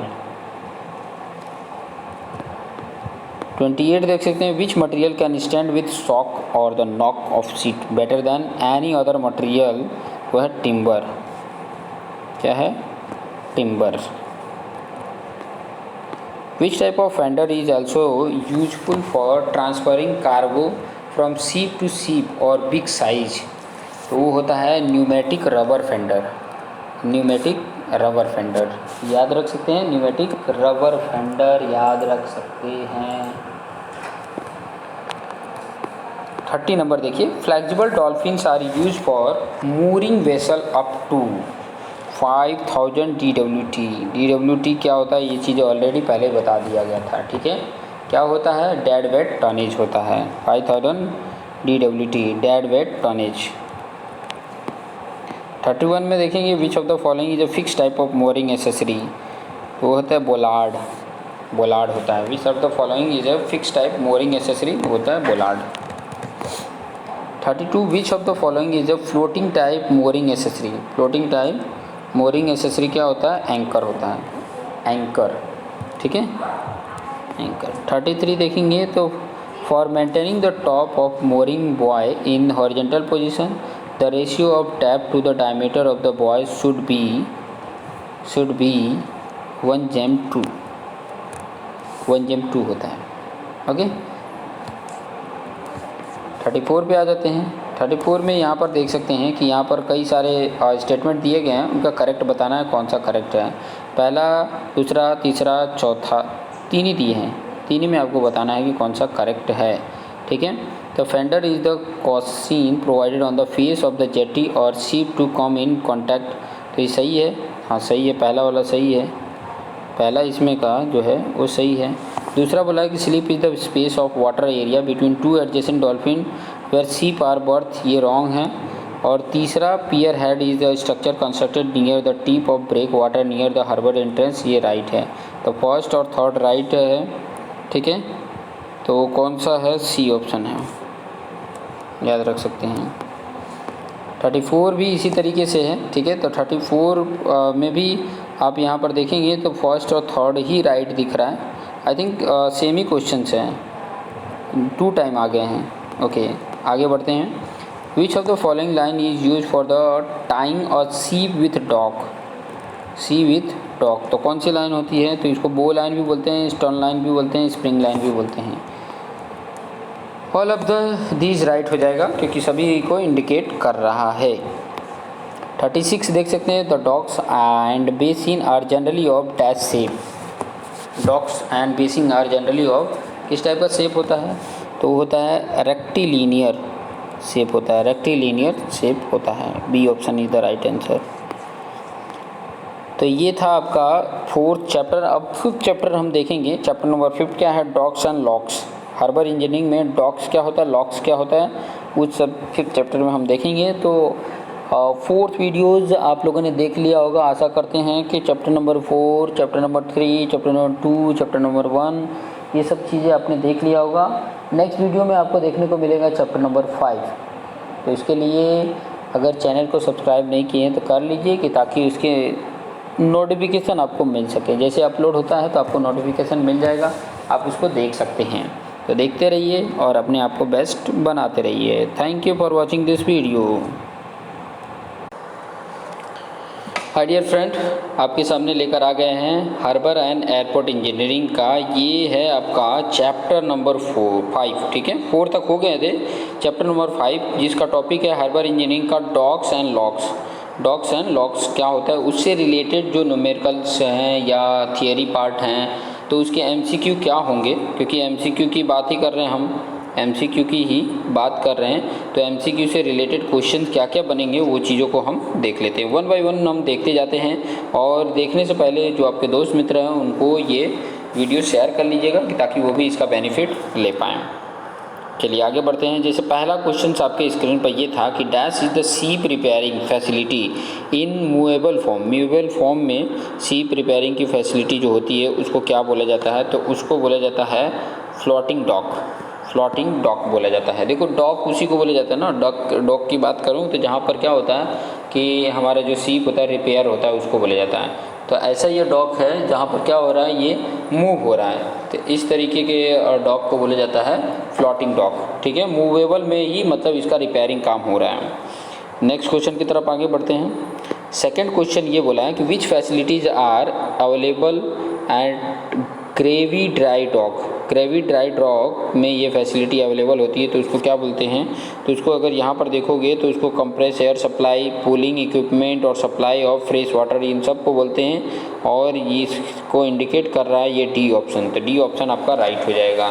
तो ये चारों को इंडिकेट कर रहा है, मतलब आप देख सकते हो कि ये ऐसी फैसिलिटी है जो अवेलेबल होती है कहाँ पे, ग्रेवी ड्राई डॉक में। Compress air supply, cooling equipment, supply air of fresh water, ये सब चीज़ें होती हैं। नेक्स्ट क्वेश्चन नंबर 3 देख सकते हैं। क्वेश्चन नंबर 3 क्या है, dash are use to support the ship from bottom in graving dry dock. मतलब जो ग्रेवी ड्राई डॉक में बॉटम का वो सपोर्ट देने के लिए, सीप का बॉटम सपोर्ट देने के लिए वो मतलब क्या यूज करते हैं ये पूछ रहा है। तो वो होता है, उसको बोला जाता है कील ब्लॉक्स एंड बिल्ज ब्लॉक। कील ब्लॉक बोला जाता है एंड बिल्ज ब्लॉक होता है। कील ब्लॉक एंड बिल्ज ब्लॉक होता है, जिसकी हेल्प से हम क्या करते हैं, जो ग्रेवी ड्राई डॉक है वहाँ पर इसको उठा दिया जाता है। ठीक है, तो सपोर्ट दिया जाता है एक तरह से। नेक्स्ट क्वेश्चन देख सकते हैं 4th नंबर का, जो बिल्ज डॉक है are set at an interval of dash lengthwise. Dash lengthwise किस तरीके का, मतलब लेंथ वाइज में होता है, कितना मीटर होता है, तो वो होता है आपका 2 से 8 मीटर। 2 से 8 मीटर होता है, ये चीज़ें ध्यान में रखेंगे। नेक्स्ट क्वेश्चन 5th नंबर की, keel block along the central line of dry dock is laid at dash centre to centre. कितने सेंटर टू सेंटर होता है, तो वो होता है 1.2 metre. 1.2 metre centre to centre होता है। आगे बढ़ते हैं। 6 नंबर का क्वेश्चन देखिए, the marine railway are laid at an inclination varying from dash to dash. मतलब जो marine line are laid at inclination कहाँ से कितना वेरी करता है, तो वो वेरी करता है कितना, 1/13 एंड 1/25। 1/13 या एंड 1/25, मतलब कहाँ से कहाँ तक वेरी करता है ये पूछा है। तो 1/13 टू 1/25 ये वेरी करता है। नेक्स्ट 7 नंबर का क्वेश्चन देखिए, the use of marine railway dock is limited to vessel of not more than. कितना, नॉट मोर देन की बात कर रहा है, तो ये क्या आंसर हो सकता है, 50,000 किलोमीटर। 50,000 किलोमीटर ये याद कर सकते हैं। 8 नंबर का question, the entire length of marine railway would be over dash time the length of the vessel to be dock. तो वो है 3 to 4 टाइम्स। 3 to 4 टाइम्स होता है। ओके, 8 के बाद 9 नंबर पे आ गए। Which of the following dock can lift a ship by means of its own buoyancy. Own buoyancy से वो लिफ्ट हो जाता है, तो उसको बोला जाता है फ्लोटिंग डॉक में, फ्लोटिंग डॉक। ठीक है, फ्लोटिंग डॉक जो होता है, ये चीज़ें क्वेश्चन पहले भी आ चुका है कि मतलब अभी वो मूवेबल कंडीशन में है, उसी टाइम पे उसका रिपेयर जो होता है उस तरीके को बोला जाता है फ्लोटिंग डॉक। ये भी याद रख सकते हैं। 10 नंबर देखिए, dash is a partially enclose area of water which are approach by open entrance and are subjected to fluctuation of water level. तो उसको बोला क्या जाता है, उसको बोला जाता है टाइडल बेसिन। उसको बोला जाता है टाइडल बेसिन। ठीक है, याद रखेंगे टाइडल बेसिन किसको बोला जाता है। नेक्स्ट क्वेश्चन पे आ जाते हैं। 11 नंबर का क्वेश्चन आप देख सकते हैं, डैश इज इंक्लूज और partial enclose basin provide with locks and entrance gate to keep the water level constant. तो होता है वेट डॉक। उसको क्या बोला जाता है, वेट डॉक बोला जाता है। ये पॉइंट याद रखेंगे। नेक्स्ट 12 नंबर का क्वेश्चन देखिए, dash are provided to overcome the difference of water level. Dash are provided to overcome the difference of water level, तो उसको बोला जाता है लॉक्स। क्या बोला जाता है? Locks are provided to overcome the difference of water level. ये पॉइंट ध्यान में रख सकते हैं हम। What will happen by increasing the rise of lock gate? Lock gate करते हैं तो वो होता है आपका, ये पहला नंबर तो ये बी वाला और सी वाला, ये दोनों राइट हैं, ठीक है। Compressive stress on gate will increase, नहीं ये नहीं है, बाकी ये दोनों हैं। Length of the gate must be increase or transfer stress due to water pressure on gate will increase, ये दो तरीके से इंक्रीज करता है, ये चीज़ें ध्यान रखते हैं। तो इनको इंडिकेट कौन कर रहा है? डी, तो डी को हम राइट कर देंगे, ओके। चलिए नेक्स्ट क्वेश्चन पे आ जाते हैं। 14 नंबर क्वेश्चन। 14 क्या बोला? For designing the graving dock the proportion of ship load assume to be borne by keel block is 5/8। 5/8 होता है, 5/8। नेक्स्ट क्वेश्चन आ जाते हैं। नेक्स्ट क्वेश्चन क्या बोला है? For designing the graving dock the proportion of ship load assume to be borne by bilge block is 3/8। 3/8 याद कर सकते हैं। कई सारे क्वेश्चंस हैं जिसको तो थोड़ा बहुत तो आपको याद ही रखना पड़ेगा। जैसे यहाँ पे कुछ स्टेटमेंट दिए गए हैं, जैसे the curve gate are longer than the straight gate. Second, the curve gate are require large gate increase. इसमें आपको बताना है कि कौन सा राइट है। The curve gate are longer than straight gate, तो ये तो राइट ही है पहला वाला। दूसरा बोला है the curve gate are required large gate increase, सही बात है। थर्ड वाले की बात कर रहे हैं तो थर्ड वाला क्या बोला? With the increase in curvature and transfers stress due to water pressure increase, ये गलत है। तो पहला दूसरा कौन राइट बता रहा है? पहला दूसरा सी वाला राइट बता रहा है। C option is the right answer. तो ये इतना क्वेश्चन आपने देखे, आपका 16 क्वेश्चन इसमें था। नेक्स्ट वीडियो में आपको ये से रिलेटेड आपको क्वेश्चन मिलेंगे एयरपोर्ट से रिलेटेड, ठीक है।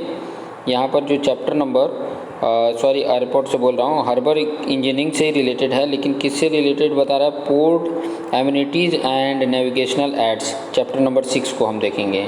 चैप्टर नंबर 6 हार्बर इंजीनियरिंग का एक और वीडियो मिलेगा आपको, ये छठा वीडियो आपको नेक्स्ट वीडियो में देखने को मिल जाएगा। तो देखते रहिए और अपने आप को बेस्ट बनाते रहिए। Thank you.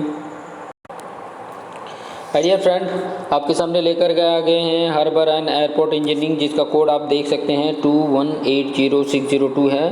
सिविल ब्रांच का ये सब्जेक्ट है 8 सेम का, तो ये चीज़ें ध्यान सकते हैं। उसके रिलेटेड हम MCQ यहाँ पर क्वेश्चन देखने वाले हैं।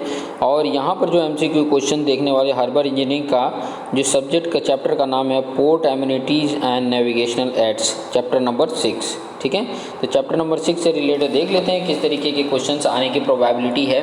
चैप्टर वाइज ही मैं क्वेश्चंस को तैयार करके आपको बता रहा हूँ ताकि आपको आइडिया रहे और आप अच्छी तरीके से देख के और इसको प्रिपरेशन कर सकते हैं। जैसे कि आप सभी का एग्ज़ाम आप लोग को पता ही है कि 15 से आपका एग्ज़ाम स्टार्ट हो रहा है। तो 15 से आपका एग्ज़ाम स्टार्ट हो रहा है, तो इसके पहले ही आपको ये सारे वीडियोज़ मिल जाएंगे कि ताकि आप उसके अकॉर्डिंग अपने आप को तैयारी कर सको, ठीक है।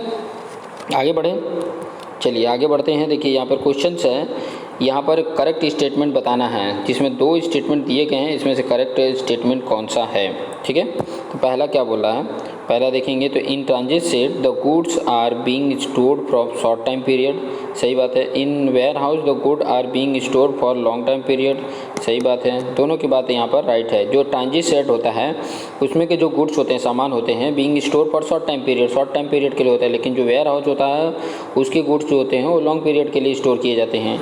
ये दोनों को कौन इंडिकेट कर रहा है? पहला दूसरा को दोनों इंडिकेट कर रहा है, बोथ ए एंड बी, ठीक है। ये चीज़ें याद रखेंगे। नेक्स्ट सेकंड क्वेश्चन देखेंगे। The open floor space left immediately in front of a berth is known as, जो ओपन फ्लोर स्पेस है वो तुरंत मतलब छोड़ के उसके सामने बर्थ में होता है, उसको क्या बोला जाता है? तो उसको बोला जाता है एप्रॉन, ठीक है। Open floor space left immediately in front of the berth is known as apron बोलते हैं। कुछ चीज़ें ये तो याद रखनी पड़ती हैं। यहाँ पर थर्ड नंबर देख सकते हैं। थर्ड नंबर क्या बोल रहा है? थर्ड बोल रहा है for the designing of normal cargo transit shed the uniform live load of dash is found to be quite satisfactory. तो वो कितना होता है? तो वो होता है आपका 25 किलोमीटर पर स्क्वायर मीटर। पर स्क्वायर मीटर पे 25 किलोमीटर का लोड लगेगा, इस तरीके का लोड होता है।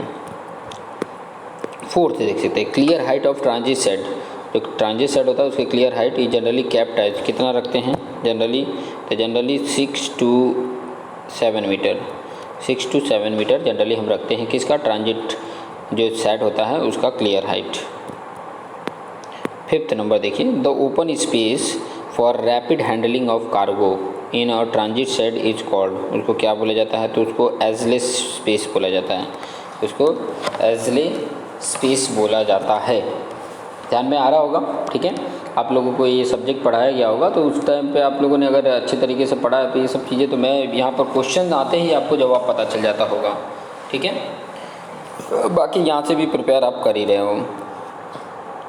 6 नंबर का क्वेश्चन देखिए, the structure which are use for storing suitable cargo remaining under custom authority until cleared are known as, तो उसको क्या बोला जाता है, तो उसको बोला जाता है bonded warehouses, bonded warehouses बोला जाता है। क्या बोला जाता है, बॉन्डेड वेयर हाउसेस बोला जाता है। 7 नंबर देखिए, if H and H1 are the height of lighthouse and the observer in a sheep in meter respectively above MSL mean sea level, then the horizontal distance from the sheep to the height light house in kilometre, light house in kilometre में बताना है। तो क्या formula होगा, ये चीज़ें यहाँ पर इंडिकेट हैं, ठीक है। तो उसके लिए आप फार्मूला जो यूज करोगे वो ये करोगे 3.86, यहाँ H पे 0.5 पावर है, इसका मतलब रूट H है, root H plus H1 root H1, root H plus root H1, बस इतना ही करना है। 3.86 ब्रैकेट में root H plus root H1, मैं यहाँ पर थोड़ा सा उसको और तरीके से बता देता हूँ। 3.86 ब्रैकेट में, सॉरी 1 मिनट, ब्रैकेट लिख लो, रूट H लिख लो प्लस रूट H1 कर लेना इस तरीके का, ठीक है।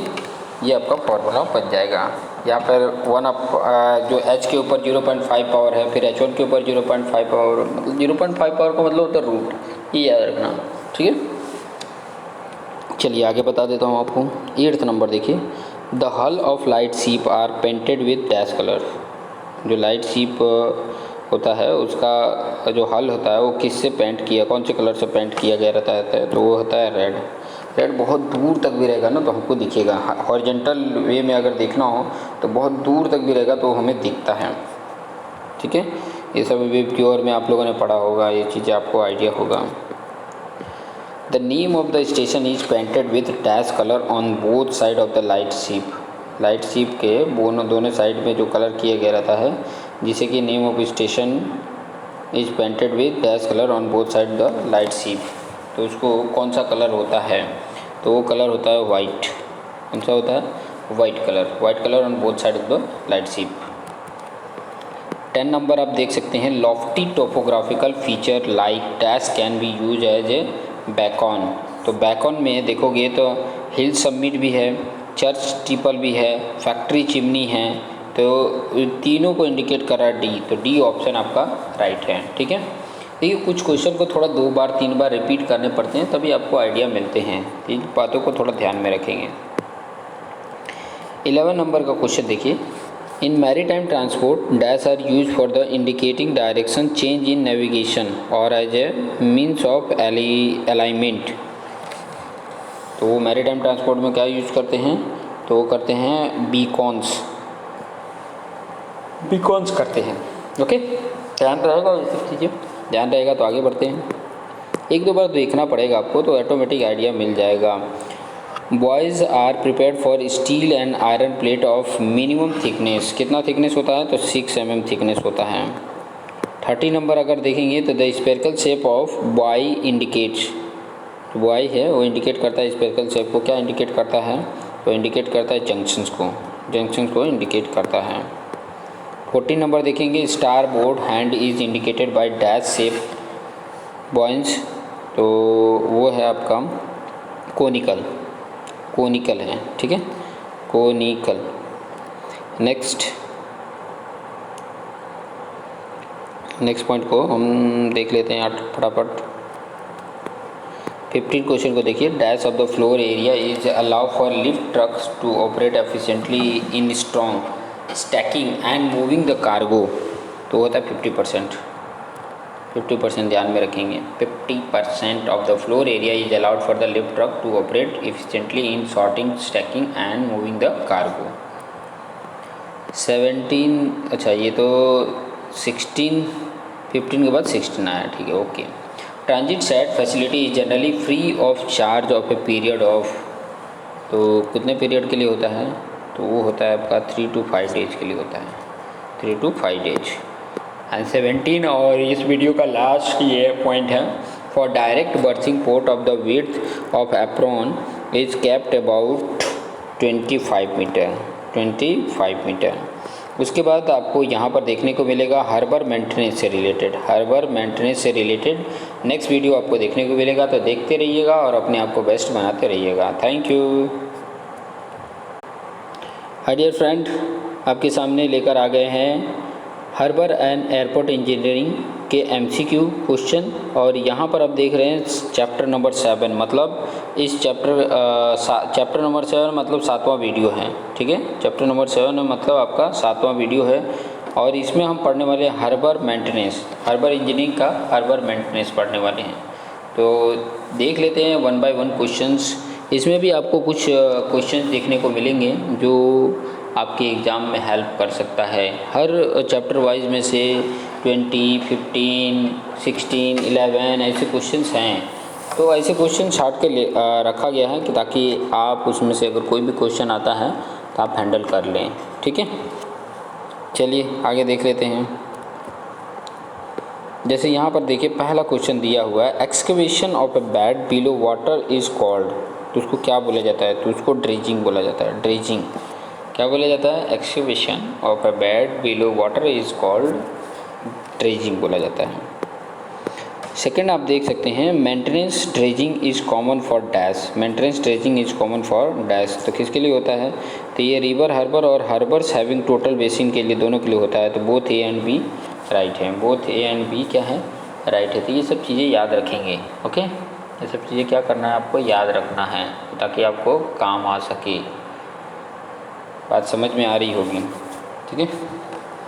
चलिए नेक्स्ट क्वेश्चन को आगे देख लेते हैं। Next question, the type of material excavated during maintenance dredging will be, तो उसको बोला जाता है सैंडी भी बोलते हैं तो सिल्टी भी बोला जाता है। दोनों को इंडिकेट डी कर रहा है, तो डी ये राइट आंसर है। डी क्या है, राइट आंसर है, ओके। नेक्स्ट फोर्थ नंबर देख सकते हैं। फोर्थ क्या बोला था, dash dredging system is satisfactory in case of dash dredging work while dash dredging system is satisfactory for dash dredging work. तो ये सब चीज़ें रख के वैल्यू करेंगे ना तो आपको आइडिया मिलेगा। तो यहाँ पर याद रखिए, the dash contract dredging system is satisfactory in case of capital dredging work while direct labour dredging system is satisfactory for maintenance dredging work. ये चीज़ें सेट करके आप देख सकते हैं। Next fifth number, which of the following structure is heaviest, तो बहुत भारी होता है। कौन सा तरीके का स्ट्रक्चर देखिए यहाँ पे, तो होता है सी वॉल। सी वॉल जो स्ट्रक्चर है, बल्क हेड भी है, रिवेटमेंट भी है, ग्रोइनेस भी है, तो इसमें सी वॉल जो होता है वो हैवीएस्ट स्ट्रक्चर होता है। 6 नंबर देखेंगे तो आपको पता चलेगा, which of the following sea walls receive least wave thrust. Least wave thrust होता है तो वो है स्लोपिंग। स्लोपिंग में लीस्ट वेव थ्रस्ट होता है, sloping, okay. Next, which sea wall absorb the greatest wave thrust. Greatest wave thrust, तो वो है concave face sea wall. Concave faced sea wall है, concave face sea wall. Next आगे बढ़ते हैं। The stability of revetment is govern by. The stability of revetment is govern by, तो वो है बोथ ए एंड बी, मतलब size of stone और slope at which stone are laid. ये दोनों को इंडिकेट कर रहा है सी ऑप्शन, तो C option is the right answer, okay. Next 9 number का क्वेश्चन देख सकते हैं। द लो वॉल और sturdy barrier built out into the sea from a beach to check erosion and drifting is called, तो उसको क्या बोला जाता है, तो उसको बोला जाता है ग्रोइनी। ग्रोइनी बोला जाता है, क्या बोला जाता है, ग्रोइनी। 10th नंबर का क्वेश्चन देखिए। Which of the following bulkheads anchorage is suitable where existing ground level is at or above the bottom of the anchor, तो वह है simple deadman anchorage, simple deadman anchorage. Which type of the anchorage is adopted where hydraulic placing of the wheel is carried out, तो वो आपका है B and C, B भी right है, C भी राइट है। Batter pile anchorage, frame pile encourage, दोनों को इंडिकेट कर रहा है डी, तो D is the right answer. तो इसी तरीके से क्वेश्चन देखते रहिए। नेक्स्ट वीडियो में आपको एयरपोर्ट से रिलेटेड वीडियोस देखने को मिलेंगे, तो देखते रहिए और अपने आप को बेस्ट बनाते रहिएगा। एयरपोर्ट से रिलेटेड जनरल देखेंगे, उसके चैप्टर वाइज जितने भी हैं वो देखेंगे। तो ये आपने 7 वीडियो हर्बर्ट से देख लिया, 7 वीडियोज आपको एयरपोर्ट से देखने को मिलेंगे। छोटे छोटे वीडियोज ही हैं जो आपको आसानी से देखोगे, फटाक से आपको आइडिया मिल जाएगा। इसके प्लेलिस्ट भी बनाए हैं, तो प्लेलिस्ट में आप जाके इसका पूरा आनंद ले सकते हैं। तो देखते रहिए और अपने आप को बेस्ट बनाते रहिए। Thank you.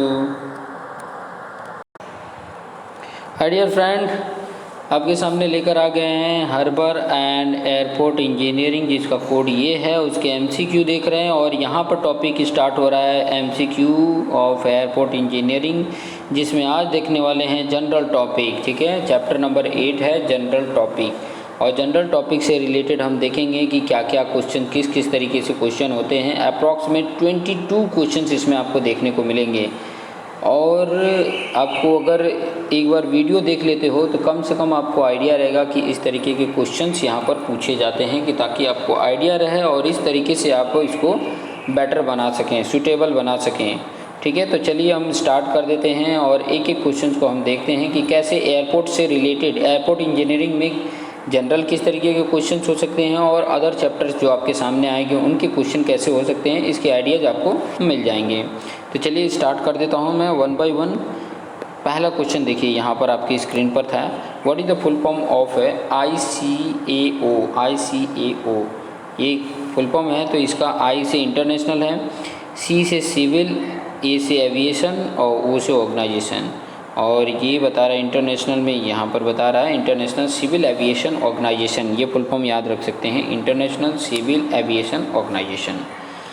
नेक्स्ट क्वेश्चन 2 देखिए, which not aim and objective of ICAO। मतलब यहाँ पर 4 ऑप्शन दिए हैं और चारों में से आपको ये बताना है कि ICAO जो इंटरनेशनल सिविल एविएशन ऑर्गेनाइजेशन है, इसके एम और ऑब्जेक्टिव नहीं है, ये बताना है।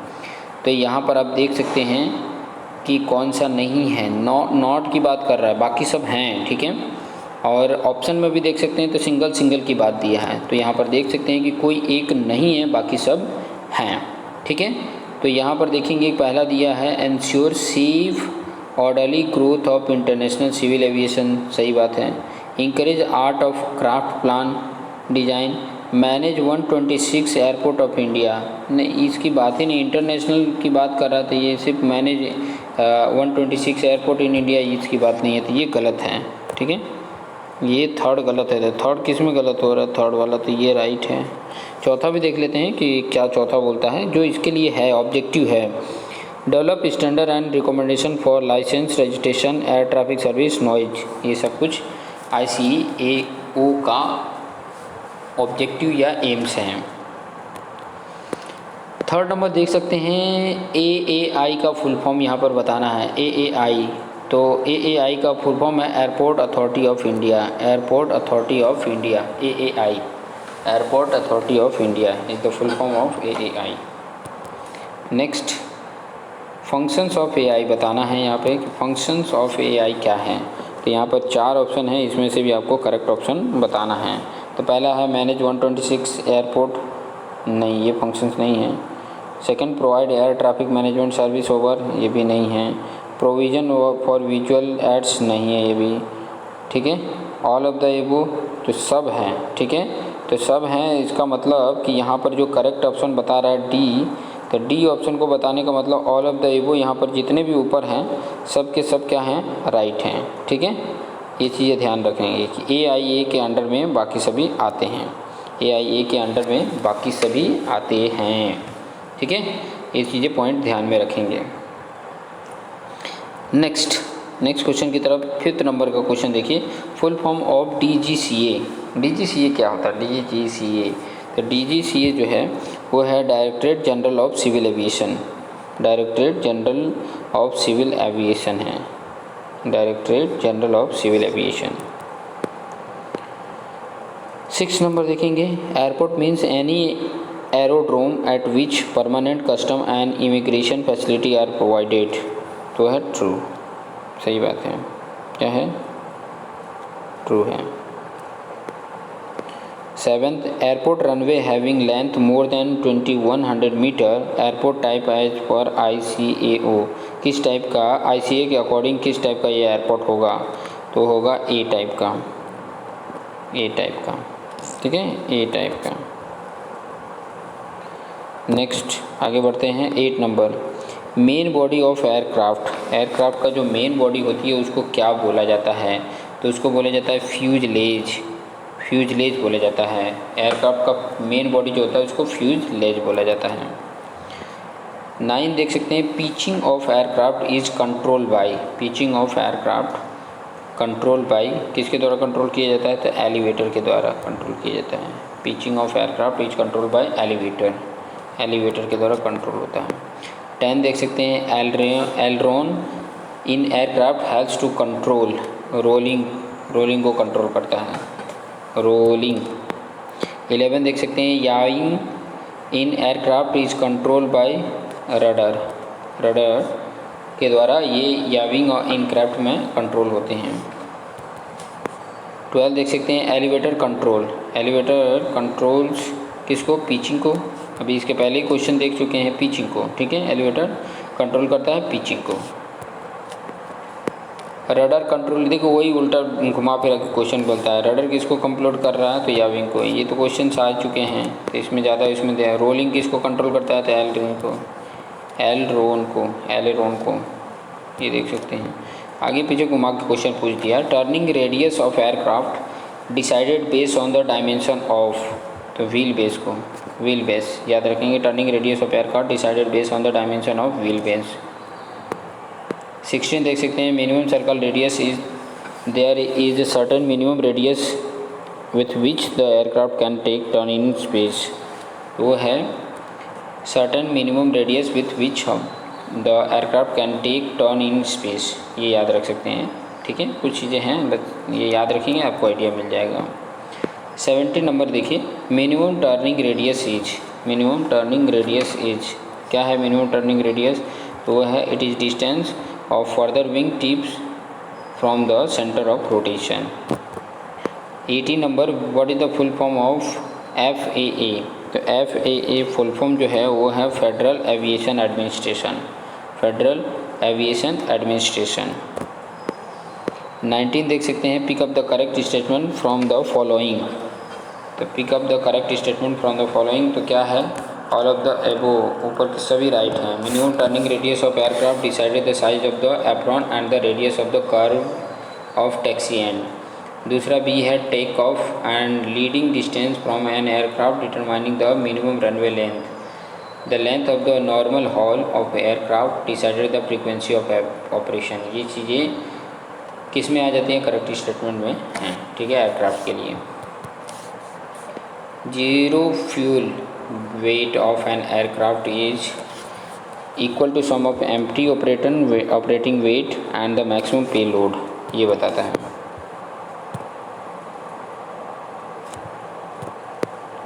(21) देख सकते हैं, bearing of the runway of threshold is 290 degree, the runway number is 29 degree, 29 degree, ये ध्यान रखेंगे। थ्रेशोल्ड 290 डिग्री है तो the runway number is 29 degree. As per ICAO, the minimum basic runway length for A and E type of airport will be, तो वो होगा आपका 2100 से लेके 600 मीटर तक, ठीक है। तो ये था आपका जनरल का कंप्लीट टॉपिक। नेक्स्ट वीडियो में आपको ये देखने को मिलेगा एयरपोर्ट प्लानिंग, एयरपोर्ट प्लानिंग से रिलेटेड। तो देखते रहिए और अपने आप को बेस्ट बनाते रहिए। Thank you.